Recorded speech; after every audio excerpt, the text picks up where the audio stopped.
So hello friend, आज की इस वीडियो में एक्सप्लेन करने जा रही हूँ महाराज मूवी के बारे में। एंड इस मूवी में महाराज की लीडरशिप, ब्रेवरी और उनके किंगडम की जर्नी को दिखाया जाता है, जो बहुत ही ब्यूटीफुली डिपिक्ट किया गया है। एंड ये मूवी महाराज की लेगेसी को सेलिब्रेट करती है एंड उनकी कंट्रीब्यूशन को हाईलाइट करती है। एंड इस तरह से महाराज एक पावरफुल और इंस्पिरेशन फिल्म है, जो महाराज की स्टोरी को दुनिया के सामने लाती है। एंड अगर आपको इस मूवी की स्टोरी के बारे में जानना है तो आपको इस वीडियो को पूरा देखना होगा, क्योंकि आज की इस वीडियो में एक्सप्लेन करूंगी महाराज मूवी की स्टोरी को।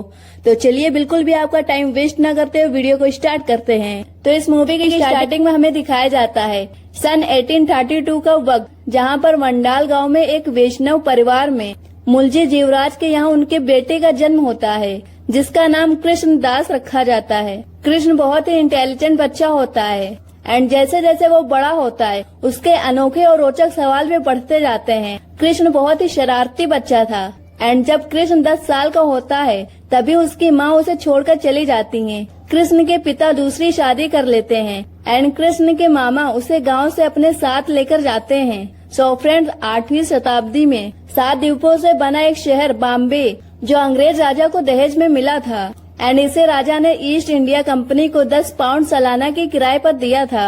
एंड उस वक्त बम्बे एक बंदरगाह, जो कि गुजराती वैष्णव कपड़ा व्यापारियों का गढ़ था, जहाँ वैष्णव की 7 हवेली थी, जिसमें से कालबा देवी मंदिर के बीचों बीच मोटी हवेली थी, जहाँ हुकूमत अंग्रेजों की थी। पर वहाँ माना जाता था कि जेजो को, जो कि हवेली के मुख्य महाराज थे, हवेली के पास ही कृष्ण के मामा का घर होता है, जहाँ कृष्ण वैष्णव परिवार के संस्कार एंड इमोशन के प्यार के साथ बड़े होते हैं। एंड फिर एंट्री होती युवा कृष्ण की। इस मूवी के हीरो जुनैद की कृष्ण एक राष्ट्र गुफ्तार नामक अखबार में लेख लिखता है। कृष्ण की क्रांतिकारी सोच जात पात से परे समाज के कुरीतियों पर सवाल उठाने वाले लेखों को न केवल आम जनता बल्कि बड़े बड़े क्रांतिकारी भी उसके लेखों को पढ़ने लगते हैं। एंड अगले सीन में हमें दिखाया जाता है कि होली का दिन होता है और जब कृष्ण मंदिर की ओर जाता है तभी उसकी मुलाकात उसकी होने वाली मंगेतर किशोर से होती है, यानी शालिनी पांडे से होती है। दोनों के बीच थोड़ी रोमांटिक बातें भी होती हैं। एंड इसके बाद एंट्री होती है फिल्म के दूसरे किरदार यानी जे महाराज की। एंड ये किरदार जयदीप ने निभाया था, जो अपने वर्सटाइल एक्टिंग के लिए जाने जाते हैं। एंड महाराज के रोल में वो काफी दमदार नजर आ रहे हैं। सबसे पहले महाराज मंदिर में कृष्ण लला को रंग लगाते हैं और फिर नाच गाने के साथ होली को सेलिब्रेट किया जाता है। एंड इस सॉन्ग के एंड में महाराज किशोरी के सीने में गुलाल लगा देते हैं, जिसे महाराज के चरण सेवा का अवसर माना जाता है। एंड इसके बाद किशोरी महाराज के शयन कक्ष में चली जाती है, जहाँ महाराज उसका वेट कर रहे। एंड इधर हमें दिखाया जाता है कृष्ण किशोरी को ढूंढते हुए महाराज के कक्ष के बाहर तक पहुँच जाते हैं, जहाँ पहले से ही लोग चरण सेवा को खिड़की से देखते रहते हैं। एंड जब कृष्ण खिड़की से कक्ष के अंदर देखता है तो वो जोर से चिल्लाता है, क्योंकि कक्ष के अंदर चरण सेवा के नाम पर जे किशोरी के साथ बहुत बुरी हरकतें करता है। एंड ये सब देखकर कृष्ण जल्दी से दरवाजा खोलकर कक्ष के अंदर चला जाता है एंड महाराज को ये सब करने से रोकता है और इसी के साथ किशोरी से वापस चलने के लिए कहता है। कृष्ण को इतना गुस्से में देखकर महाराज कहते हैं कि यह चरण सेवा बरसों से चली आ रही है और महाराज किशोरी से भी कहते हैं कि वो जाना चाहे तो जा सकती है, पर किशोरी जाने से मना कर देती है और कृष्ण को इस बात से बहुत बुरा लगता है और वो बहुत ही ज्यादा गुस्सा होकर वहाँ से चला जाता है। एंड फिर अगले सीन में हमें दिखाया जाता है अगले दिन किशोरी कृष्ण से मिलती है, बट कृष्ण किशोरी से नाराज होता है। किशोरी कृष्ण से कहने लगती है कि उसने कुछ गलत नहीं किया, बल्कि अपनी श्रद्धा से रिवाजों का पालन किया है। यह बात सुनकर कृष्ण उसे समझाने की कोशिश करता है कि महाराज रिवाज और धर्म के नाम पर उसका और उसके जैसी बाकी लड़कियों का यूज कर रहा है। और यही बात पर किशोरी कहती है कि आज तुम्हारी माँ जिंदा होती तो शायद तुम्हारी बहन को भी खुशी खुशी चरण सेवा के लिए भेज देती। और ये बात सुनते ही कृष्ण को बहुत ही गुस्सा आता है और वो किशोरी पर हाथ उठाने की कोशिश करता है। कृष्ण कहता है कि पंचायत में जुर्माना भरकर यह सगाई तोड़ देगा और उनका रिलेशन वहीं पर खत्म हो जाएगा। और ये बात सुनकर किशोरी काफी दुखी हो जाती है और जे के पास वापस जाकर रोते हुए कृष्ण से रिलेशन टूटने की बात बताती है। जे इसी बात पर कहता है कि वो मूर्ख है, तुम चिंता न करो, जो होता है अच्छे के लिए होता है। और इसके बाद कहता है कि आज से तुम हमारे लिए खास हो। एंड जे किशोरी के साथ रात बिताने के बाद किशोरी अगले दिन वहाँ की दासी से जे को पूछते हुए वो दूसरी कक्ष की तरफ जाती है जहाँ पर जे सेवा के नाम पर किशोरी की बहन को ही अपना शिकार बना रहा था।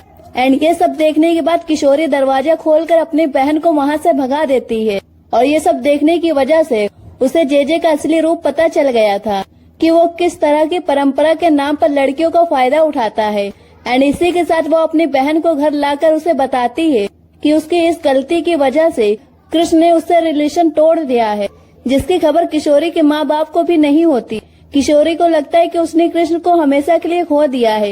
इंदर कृष्ण के मामा कृष्ण को चिल्लाते हुए कहते हैं कि तुम्हारे समाज सुधारक सोच की वजह से तुम्हारी फैमिली और किशोरी फैमिली वाले समाज को मुंह दिखाने के काबिल नहीं रहे।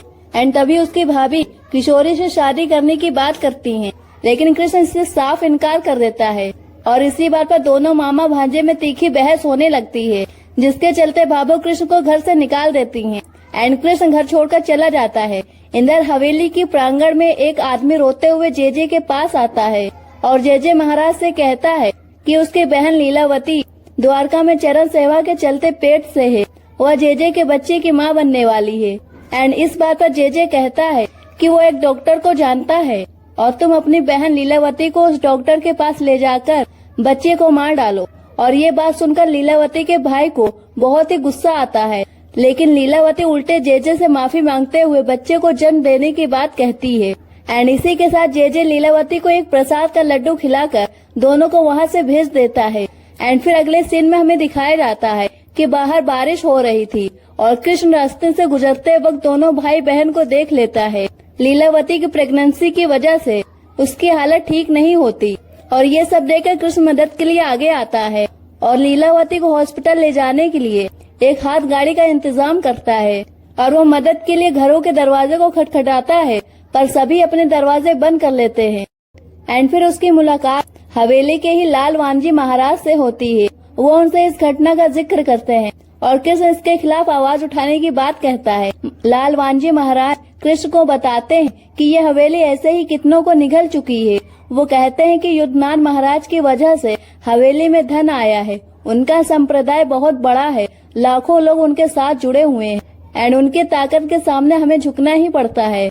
और इसी के साथ लाल वांजी महाराज जे के खिलाफ लड़ने के लिए कृष्ण को उत्साहित करते हैं। कृष्ण इस टॉपिक पर बात करने के लिए नवरोज जी भाई के पास जाते हैं, जो कि रास्ता गिरफ्तार अखबार के मालिक होते हैं। नवराज जी भाई कृष्ण को समझाते हैं और कहते हैं कि किशोरी यहाँ आई थी, लेकिन तुमने उसकी गलती तो उसे बता दी पर उसे सुधरने का मौका नहीं दिया। तभी एक व्यक्ति भागते हुए कृष्ण को चिल्लाते हुए आता है और इसी के साथ कृष्ण उसके साथ जाता है और देखता है कि बहुत भीड़ लगी हुई है और पूछने पे पता चलता है कि किशोरी ने कुएं में कूदकर अपनी जान दे दी है। कृष्ण किशोरी को याद करते हुए बहुत रोता है। तभी किशोरी की बहन कृष्ण को एक चिट्ठी लाकर देती है जो किशोरी ने कृष्ण के लिए छोड़ी थी और इस चिट्ठी में वो लिखती है कि मैं इंसान और भगवान के बीच का अंतर नहीं समझ पाई, मुझे अपने किए पर पछतावा है, तुमसे नजर मिलाने के मैं काबिल नहीं हूँ और इसीलिए मैं अपनी जान दे रही हूँ। मैं जे की असलियत जान चुकी थी और उसका असली चेहरा तुम्हें समाज के सामने लाना होगा, तभी मेरी आत्मा को शांति मिलेगी। एंड फिर अगले सीन में हमें दिखाया जाता है कि कृष्ण महाराज को ललकारते हुए उसके पास जाता है एंड उसके खिलाफ आवाज उठाने की बात कहता है। महाराज जे अपने पद और ताकत का रोब दिखाते हुए सनातन धर्म के नाम पर कर पर तंज कसता है, लेकिन इस बात पर कृष्ण बिल्कुल भी नहीं डरता एंड पूरी हिम्मत के साथ महाराज के खिलाफ लड़ने के लिए एंड उनकी असलियत पूरे समाज के सामने लाने का वादा करता है। एंड अगले ही दिन कृष्ण महाराज के खिलाफ लेख लिखता है, पर उसके ही अखबार वाले उसे लेख को छापने से मना कर देते हैं। लेकिन ये सब देखते हुए भी कृष्ण पीछे नहीं हटता और खुद का ही एक अखबार प्रकाशन खोल लेता है।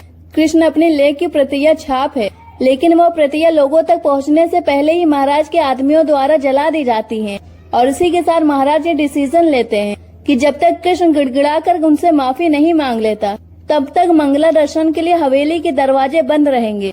और जे महाराज ये डिसीजन जानबूझकर लेते हैं क्योंकि उन्हें पता था कि समाज के लोग बिना मंगला दर्शन के भोजन नहीं करते एंड उनके भूख से विवश होकर कृष्ण को झुकना ही पड़ेगा। समाज के लोग यह सूचना देखकर कृष्ण को लेकर काफी शोर मचाते हैं एंड तभी कृष्ण भगवान की तस्वीर लेकर लोगों के बीच आता है और लोगों को समझाने लगता है कि भगवान के दर्शन नहीं होते तो भी उनका नाम लेकर भोजन ग्रहण किया जा सकता है। और अगर जेजे महाराज को मुझसे प्रॉब्लम है तो मेरे लिए हवेली के द्वार बंद करते। इसमें आप सबको भला क्यों शामिल किया? और भगवान तो हर जगह है, तो हम इस भगवान की पूजा क्यों नहीं कर सकते? और इसी भीड़ के बीच विराज यानी शर्वरी वाघ की एंट्री होती है, वक्रसन का सपोर्ट करते हुए। उसकी वजह से लाल श्री जी की ही पूजा करने की बात कहती है। लालवान जी महाराज भी कृष्ण को ही शिव जी का आरती करने को कहते हैं और फिर सभी लोग मिलकर हवेली के बाहर ही शिव जी की पूजा आरती करते हैं। तो वीडियो में आगे बढ़ने से पहले अभी तक जिसने मेरे चैनल को सब्सक्राइब नहीं किया वो सब्सक्राइब कर ले, और जिन्होंने मेरा चैनल सब्सक्राइब कर लिया उनके लिए ये थैंक्स, लव यू। एंड अगले सीन में हमें दिखाया जाता है कि विराज काम मांगने के लिए कृष्ण के दफ्तर आ जाती है, पर कृष्ण बिना पगार के काम देने की शर्त रखता है।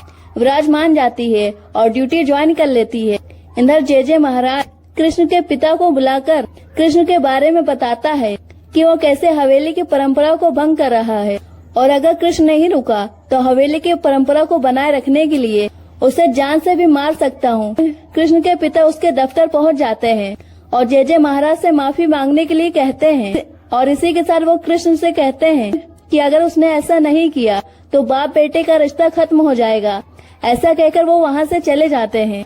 कृष्ण विराज को बताता है कि उससे सभी रिश्ते धीरे धीरे करके टूटते जा रहे हैं। तभी विराज कहता है कि वह शुरू से ही कृष्ण को पसंद करती है और किशोरी के बारे में जानने के बावजूद उससे शादी करना चाहती है, लेकिन फिलहाल कृष्ण अपने लक्ष्य से भटकना नहीं चाहता और वो इस बात को टाल देता है। एंड इसके बाद एक सॉन्ग चलता है जिसमें विराज कृष्ण के साथ एक हैप्पी मैरिज लाइफ बिताने का सपना देखती है। ये सॉन्ग खत्म होने के बाद एक सीन आता है जिसमें कृष्ण बड़े ही चालाकी से अपने अखबार को बाजार तक पहुंचाता है और आखिरकार उसके लेख जनता तक पहुंच जाते हैं, और ये बात जेजे महाराज तक पहुंचती है और वो बड़े ही शांत दिमाग से कृष्ण पर सीधे वार करने के बजाय कोर्ट में कृष्ण के खिलाफ 50,000 का मानहानि केस कर देता है।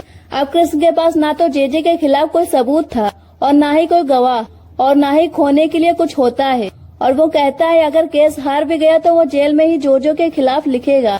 तभी दफ्तर में भाटिया समाज के लोग आते हैं जो जेजे के खिलाफ गवाही देने के लिए तैयार होते हैं। एंड अगले दिन हमें दिखाया जाता है कि कृष्ण जेजे के पास अपने वकील को लेकर आता है और वो बताता है कि वो केस लड़ने के लिए तैयार है। इधर जेजे भी अपने फैसले पे अडिट होता है, लेकिन कृष्ण की परेशानी तब बढ़ जाती है जब जेजे की धमकी से भाटिया समाज के लोग गवाही देने से मना कर देते हैं। जेजे महाराज इस बारे में लेख लिखने के लिए जा ही रहा होता है, तभी वो देखता है कि जेजे के आदमी उसके प्रेस पर आग लगा देते हैं, जिससे कृष्ण बहुत ही दुखी और परेशान हो जाते हैं। एंड अगले सीन में हमें दिखाया जाता है कि हवेली की बोजी तेजपाल के घर कृष्ण से मिलने आती है और उसे एक पता देकर कहती है कि इस पते में तुम्हें जेजे के खिलाफ एक गवाही मिल जाएगी। कृष्ण और विराज बताए हुए पते को ढूंढते हुए एक झोपड़ी पर पहुंच जाते हैं। वहां उसे वही भाई और बहन मिलते हैं जो कि पिछली बार उसे रास्ते में मिले थे, वही लड़की जो गर्भवती थी और उसका भाई जो मदद के लिए गुहार लगा रहा था। वो अपने परिचय देते हुए बताते हैं कि उस रात 2 लोग आए और हमें हवेली के अंदर ले गए, जहां हवेली के वजीर ने लीलावती को नमक पानी पिलाकर उल्टी करवाई, क्योंकि जेजे महाराज ने बच्चा गिराने के लिए लीलावती को धतूरे का लड्डू खिलाया होता है। हवेली के वजीर अपने दायरे में रहते हुए जेजे के खिलाफ इस लड़ाई में कृष्ण के साथ होती है। सुनवाई में वक्त होने की वजह से उन भाई बहनों को जो जेजे के खिलाफ एक मात्र गवाही होते हैं, उन्हें किसी सुरक्षित जगह ले जाया जाता है। एंड इसके बाद सोनी निगम की आवाज में एक बहुत ही प्यारा कृष्ण भजन चलता है। कृष्ण जी की कृपा से कृष्ण पहले जिस अखबार में काम करता था, अब उसी प्रेस में उसके लेख छापने की अनुमति उसे मिल जाती है, और इसी के साथ कृष्ण को जेजे महाराज के पर्सनल डॉक्टर की एक चिट्ठी मिलती है। एंड अगले सीन में हमें दिखाया जाता है कि जेजे कृष्ण को अपने कमरे में बुलाता है और कृष्ण से कहने लगता है कि वो अभी अकेले में भी उससे माफी मांग लेगा तो वो केस वापस ले लेगा, लेकिन कृष्ण तो कृष्ण है, वो भला कहाँ झुकने वाला।